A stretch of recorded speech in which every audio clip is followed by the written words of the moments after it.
What's up, Taiwan? I'm Erika Liu with the news from here in Taiwan and around the world.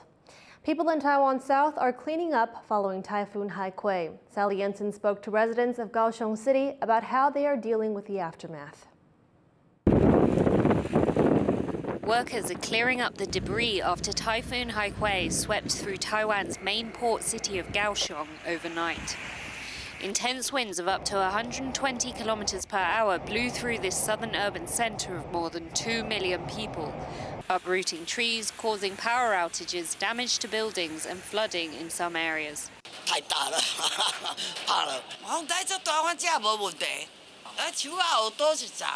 Aside from being essential to Taiwan's international trade, this city is also a major naval base and is usually popular with visitors for food, outdoor activities and its historic sites. This coastal city is normally teeming with tourists, but no visitors have been here since the typhoon.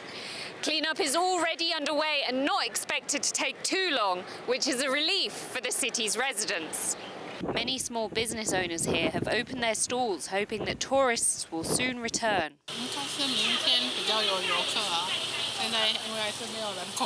Typhoon Haikui was the first storm to make landfall here in 4 years, and with the cleanup now underway across the city, local authorities are warning people to remain vigilant for further disturbances brought about by the weather. Justin Wu and Sally Jensen in Kaohsiung City for TaiwanPlus. Taiwan and other countries are trying to improve the way they handle extreme weather. Louise Watt takes a look at how an emerging urban planning idea could help to reduce the risk of flooding. This was Taiwan's eastern county of Taidong as Typhoon Haikui hit the country. Even though it's the first to make landfall in Taiwan in 4 years, heavy rainfall has still made its mark in that time. Extreme weather conditions are leading to more flooding. And what's worked before, like building higher embankments to contain overflowing rivers, isn't enough anymore. That's true even in Taipei, considered one of the best cities when it comes to flood prevention.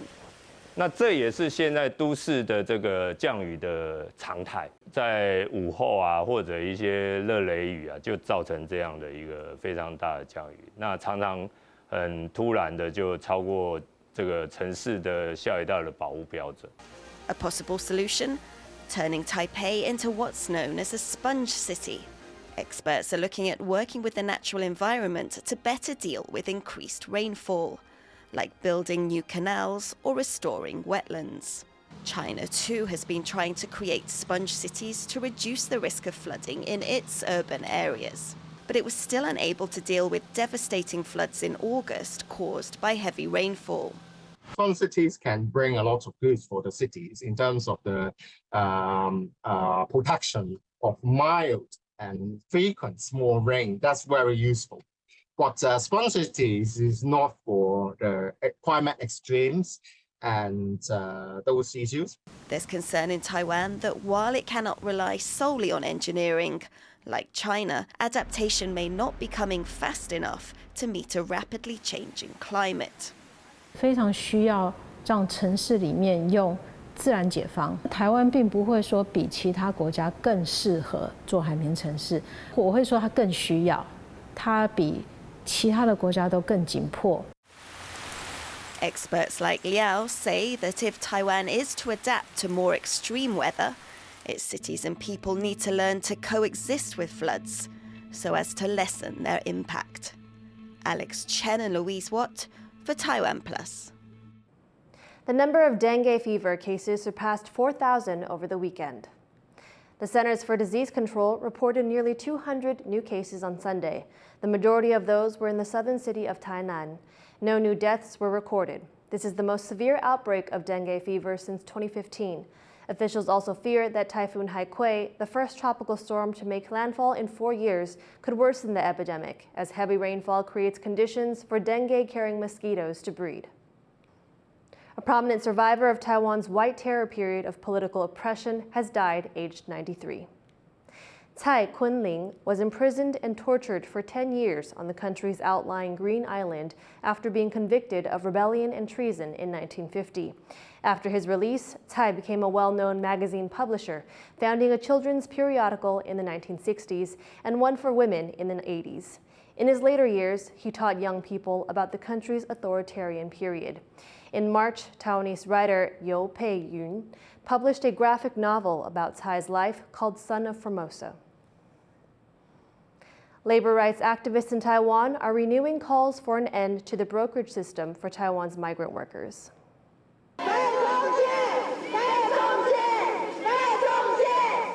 At a protest outside the Labour Ministry, migrant workers and labour rights activists throw salt, a traditional way to vanquish evil in Taiwan, at people dressed as cows.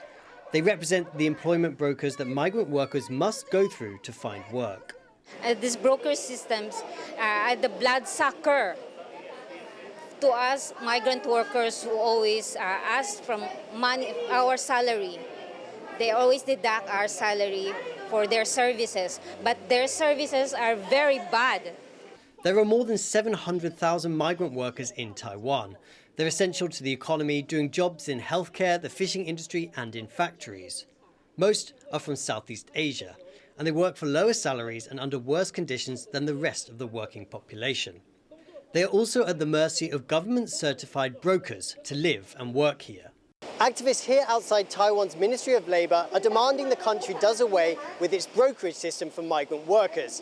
They say the excessive fees eat into migrant workers' salary and that the system leaves them vulnerable to exploitation.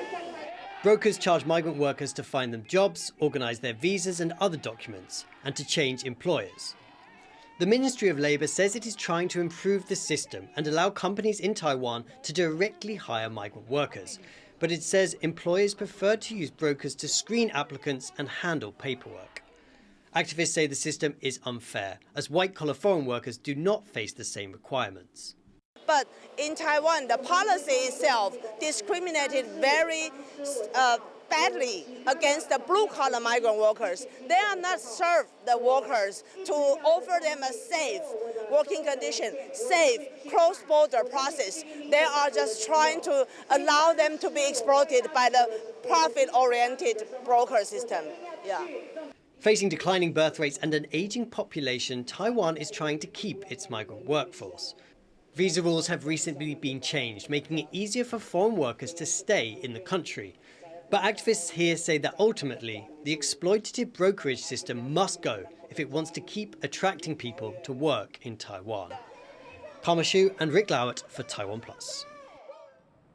Labor activists are calling on the government to greatly increase the minimum wage.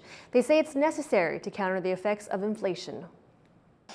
今年到5月份的时候，其实是已经达到2.44% 的这个部分。那可是我们可以看到是，其实跟民生这个所需最有相关这个食物类，其实已经超过了4%的这个状况。The labor groups are calling for an 11% pay increase. This would raise the minimum monthly salary to $880 and the hourly pay to $5.60. They say that amount will guarantee minimum wage earners actual purchasing power. Officials are set to decide this year's pay hike on Friday. The government has raised the minimum wage by about 5% every year since President Tsai Ing-wen took office 7 years ago. One of Taiwan's best-known promoters of arts and culture has died. Xu Bo-yun had been battling cancer for several years before passing away on Monday at the age of 80. A composer, Xu became interested in music as a child. Rather than going to college, he studied with a famous violinist in Taiwan. He founded New Aspect, a cultural foundation, with his wife Fan Man-nong in 1978. The group sponsored many local and international performances, including one in 1997 featuring Diana Ross, Jose Carreras, and Placido Domingo. Xu was caught up in a Me Too scandal in 2013 after a female musician accused him of sexual harassment. Thank you for watching What's Up Taiwan. Finally today, we leave you with images from the Tango World Championship in Buenos Aires. I'm Erika Liu. Take care and see you next time. Que es un bálsamo al sufrir y me pagaste con traición. Curada mi alma de su herida, pienso que nunca he de volver.